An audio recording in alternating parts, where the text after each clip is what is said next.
حضرات محترم،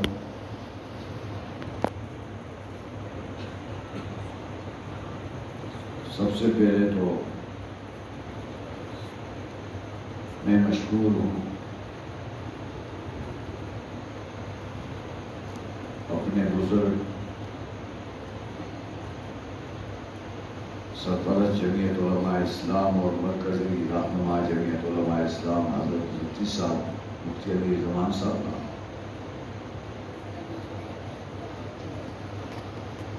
ان کا حکم تھا آج کے لیے کہ میں یہاں پر حاضری ہوں،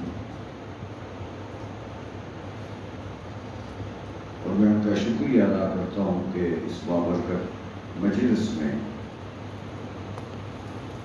ان کی وجہ سے شرکت کی سعادت میسر آئی۔ میں مبارکباد پیش کرتا ہوں حافظ صاحب کو جنہوں نے قرآن پڑھا، آپ نے سنا،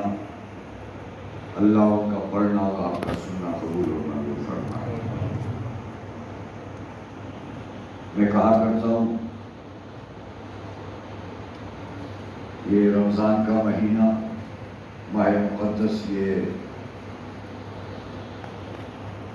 روحانی دنیا کے لیے موسم بہار ہے، جس میں روح کی گرانی اور دل کی ویرانیاں دور ہوتی اور دل کی دنیا آباد ہوتی۔ پھر رمضان اور قرآن کا آپس میں بڑا گہرا تعلق ہے، اور وہ تعلق آپ کو بظاہر نظر بھی آ رہا ہے کہ جو ہی رمضان کا چاند نکلتا ہے تو فضاؤں میں قرآن گونجنے لگتا ہے، در و دیوار سے اور گھروں سے، مساجد سے، مدارس سے، حجروں سے قرآن کی صدائیں بلند ہونا شروع ہو جاتی ہیں، اور اللہ کا شکر ادا کرو اور دعائیں دو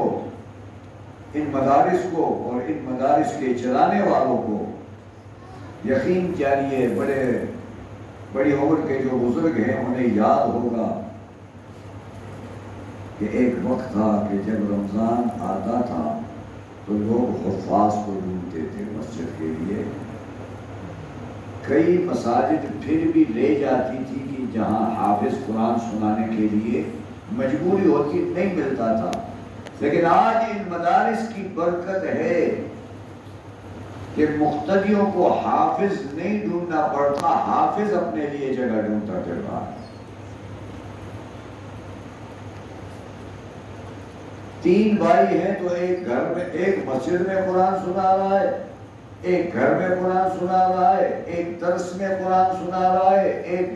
مفتی صاحب کے دفتر میں قرآن سنا رہا ہے، کوئی کمرہ خالی نہیں مل رہا۔ مثلا میں اگر اپنے گھر کے سین میں قرآن پڑھ رہا ہوں تو میرے بچے کو کمرے میں سنانا پڑ رہا ہے، کیونکہ مسجد میں بھی حافظ صاحب اور 2 حفاظ انتظار میں ہیں۔